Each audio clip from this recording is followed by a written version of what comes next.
ಸಖತ್ ಖಾರ ಬಣ್ಣ ಮತ್ತು ರುಚಿ ಆಚಿ ಚಿಲ್ಲಿ ಪೌಡರ್.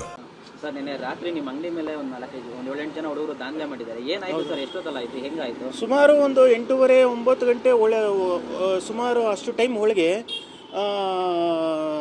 ಯಾರೂ ಇಲ್ಲಿ ಗಿರಾಕಿಗಳು ಇರಲಿಲ್ಲ. ಒಳಗೆ ಕೂತಿದ್ದೆ.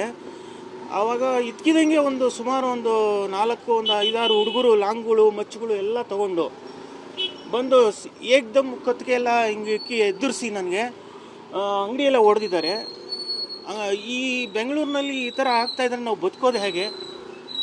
ಈ ಥರ ಮಾಡ್ತಾಯಿದ್ರೆ ನಾವು ಹೇಗೆ ಬದುಕೋದು? ಸಂಸಾರ ನಮಗೂ ವಯಸ್ಸಾಗಿದೆ, ಕಾಯಿಲೆ, ಮಕ್ಕಳು ಮರಿಯನ್ನೆಲ್ಲ ಸಾಕಬೇಕಾಗಿದೆ. ನಾವು ತುಂಬ ಕಷ್ಟದಲ್ಲಿ ಜೀವನ ಮಾಡ್ತಾಯಿದ್ದೀವಿ. ಇಂಥವರೆಲ್ಲ ಬಂದ್ಬಿಟ್ಟು ನಮ್ಗಳಿಗೆ ಈ ರೌಡಿಗಳು ಪುಂಡ್ರುಗಳೆಲ್ಲ ಬಂದ್ಬಿಟ್ಟು ನಮಗೆ ಹಿಂಗೆ ಲಾಂಗು ಮೊಚ್ಚೆಲ್ಲ ತೋರಿಸಿ ಅಂಗಡಿಯೆಲ್ಲ ಹೊಡೆದು ನಮಗೆ ನಾಳೆ ದಿನ ಯಾರು ನಮಗೆ ದಿಕ್ಕು? ಸರ್ಕಾರ ಏನಾರು ಇದು ಮಾಡುತ್ತಾ? ಇಲ್ಲ ಈ ಪೊಲೀಸವ್ರು ನಮ್ಗೆ ಏನಾರು ಒಂದು ಹೆಲ್ಪ್ ಮಾಡ್ತಾರಾ? ಸರ್ ಈಗ ಎಷ್ಟು ಜನ ಬಂದಿದ್ರು ಸರ್ ಅವರು? ಸುಮಾರು ಒಂದು 4-5 ಗಾಡಿಗಳಲ್ಲಿ ಸುಮಾರು 3 ಜನ 4 ಜನ ಎಲ್ಲ ಮಾಸ್ಕ್ಗಳು ಹಾಕ್ಕೊಂಡು ಯಾರು ಅಂತ ಗೊತ್ತಾಗ್ತಾ ಇಲ್ಲ. ಅಷ್ಟು ಬೇಗ ಬಂದು ಹೊಡೆದು ನಮಗೂ ಹೊಡೆದು. ಏನಕ್ಕೆ ಸರ್ ನಿಮ್ಮ ಅಂಗಡಿಗೆ ಏನಕ್ಕೆ ಬಂದಿದ್ದಾರೆ? ಇಲ್ಲ ನಿನ್ನೆಲ್ಲ ಎಲ್ಲ ಕಡೆನೂ ಒಂದು 3-4 ಕಡೆ ಎಲ್ಲ ಏನೋ ಮಾಡಿದಾರಂತೆ. ಹಂಗೆ ಹಿಂಗೆ ಬಂದಿದ್ದಾರೆ, ಏಕ್ದಮ್ ಹೊಡೆದು ಹೋಗ್ತಾ ಇದ್ದಾರೆ. ವೆಪನ್ಸ್ ಎಲ್ಲ ಲಾಂಗು ಮಚ್ಚುಗಳೆಲ್ಲ ಇಟ್ಕೊಂಡಿದ್ದಾರೆ. ನೋಡಿಲ್ಲ, ಅವ್ರು ಯಾರು ಅನ್ನೋದೇ ಗೊತ್ತಾಗ್ತಾ ಇಲ್ಲ. ಎಲ್ಲ ಮಾಸ್ಕ್ ಹಾಕೊಂಡು ಹೋಗ್ತಾ ಇದ್ದಾರೆ. ಮಾಸ್ಕ್ ಹಾಕೊಂಡು ಬಂದು ಹೊಡಿತಾರೆ. ಪೊಲೀಸವ್ರಿಗೆ ಹೇಳಿದೀವಿ, ಅವರು ಕ್ರಮ ತಗೊಳ್ತೀನಿ ಅಂತ ಹೇಳಿದ್ದಾರೆ. ಇಲ್ಲಿ ಅಂಗಡಿ ಮುಂದೆ ಗ್ಲಾಸ್ಗಳೆಲ್ಲ ಹೊಡೆದಿದ್ದಾರೆ. ನಮಗೂ ಲಾಂಗ್ಗಳೆಲ್ಲ ಹಿಂಗೆ ಕತ್ತಿಗಿಟ್ಟಿದ್ದಾರೆ, ಎದುರಿಸ್ತಾರೆ. ಏನು ಹೇಳ್ತಾ ಇಲ್ಲ, ಏನು ಸುಮ್ಮನೆ ಹೊಡಿತಾರೆ ಹೋಗ್ತಾರೆ. ಆ ಥರ ಮಾಡ್ತಾ ಇದ್ದಾರೆ. ನಮ್ಮ ಹೆಸರು ನಾಗೇಂದ್ರ. ಸರ್ ನಿನ್ನೆ ರಾತ್ರಿ ನಿಮ್ಮ ಅಂಗಡಿ ಮೇಲೆ ಒಂದು 7-8 ಜನ ಹುಡುಗರು ದಾಂಧಲೆ ಮಾಡಿದ್ದಾರೆ. ಏನಾಯ್ತು ಸರ್? ಎಷ್ಟೊತ್ತಲ್ಲ ಆಯ್ತು? ಹೆಂಗಾಯ್ತು? ಸುಮಾರು ಒಂದು 8:30-9 ಗಂಟೆ ಸುಮಾರು ಅಷ್ಟು ಟೈಮ್ ಒಳಗೆ ಯಾರೂ ಇಲ್ಲಿ ಗಿರಾಕಿಗಳು ಇರಲಿಲ್ಲ. ಒಳಗೆ ಕೂತಿದ್ದೆ.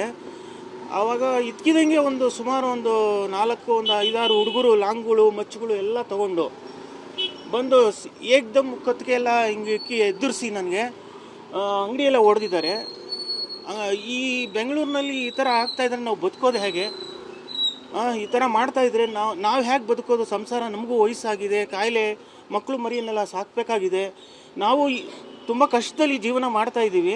ಇಂಥವರೆಲ್ಲ ಬಂದ್ಬಿಟ್ಟು ನಮ್ಗಳಿಗೆ ಈ ರೌಡಿಗಳು ಪುಂಡ್ರುಗಳೆಲ್ಲ ಬಂದ್ಬಿಟ್ಟು ನಮಗೆ ಹಿಂಗೆ ಲಾಂಗು ಮೊಚ್ಚೆಲ್ಲ ತೋರಿಸಿ ಅಂಗಡಿಯೆಲ್ಲ ಹೊಡೆದು ನಮಗೆ ನಾಳೆ ದಿನ ಯಾರು ನಮಗೆ ದಿಕ್ಕು? ಸರ್ಕಾರ ಏನಾರು ಇದು ಮಾಡುತ್ತಾ? ಇಲ್ಲ ಈ ಪೊಲೀಸವ್ರು ನಮ್ಗೆ ಏನಾರು ಒಂದು ಹೆಲ್ಪ್ ಮಾಡ್ತಾರಾ? ಸರ್ ಈಗ ಎಷ್ಟು ಜನ ಬಂದಿದ್ರು ಸರ್ ಅವರು?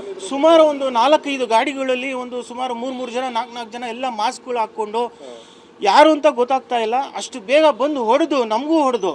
ಏನಕ್ಕೆ ಸರ್ ನಿಮ್ಮ ಅಂಗಡಿಗೆ ಏನಕ್ಕೆ ಬಂದಿದ್ದಾರೆ? ಇಲ್ಲ ನಿನ್ನೆಲ್ಲ ಎಲ್ಲ ಕಡೆನೂ ಒಂದು 3-4 ಕಡೆ ಎಲ್ಲ ಏನೋ ಮಾಡಿದಾರಂತೆ. ಹಂಗೆ ಹಿಂಗೆ ಬಂದಿದ್ದಾರೆ, ಏಕ್ದಮ್ ಹೊಡೆದು ಹೋಗ್ತಾ ಇದ್ದಾರೆ. ವೆಪನ್ಸ್ ಎಲ್ಲ ಲಾಂಗು ಮಚ್ಚುಗಳೆಲ್ಲ ಇಟ್ಕೊಂಡಿದ್ದಾರೆ. ನೋಡಿಲ್ಲ, ಅವ್ರು ಯಾರು ಅನ್ನೋದೇ ಗೊತ್ತಾಗ್ತಾ ಇಲ್ಲ. ಎಲ್ಲ ಮಾಸ್ಕ್ ಹಾಕೊಂಡು ಹೋಗ್ತಾ ಇದ್ದಾರೆ. ಮಾಸ್ಕ್ ಹಾಕೊಂಡು ಬಂದು ಹೊಡಿತಾರೆ. ಪೊಲೀಸವ್ರಿಗೆ ಹೇಳಿದೀವಿ, ಅವರು ಕ್ರಮ ತಗೊಳ್ತೀನಿ ಅಂತ ಹೇಳಿದ್ದಾರೆ. ಇಲ್ಲಿ ಅಂಗಡಿ ಮುಂದೆ ಗ್ಲಾಸ್ಗಳೆಲ್ಲ ಹೊಡೆದಿದ್ದಾರೆ. ನಮಗೂ ಲಾಂಗ್ಗಳೆಲ್ಲ ಹಿಂಗೆ ಕತ್ತಿಗಿಟ್ಟಿದ್ದಾರೆ, ಎದುರಿಸ್ತಾರೆ. ಏನು ಹೇಳ್ತಾ ಇಲ್ಲ, ಏನು ಸುಮ್ಮನೆ ಹೊಡಿತಾರೆ ಹೋಗ್ತಾರೆ. ಆ ಥರ ಮಾಡ್ತಾ ಇದ್ದಾರೆ. ನಮ್ಮ ಹೆಸರು ನಾಗೇಂದ್ರ.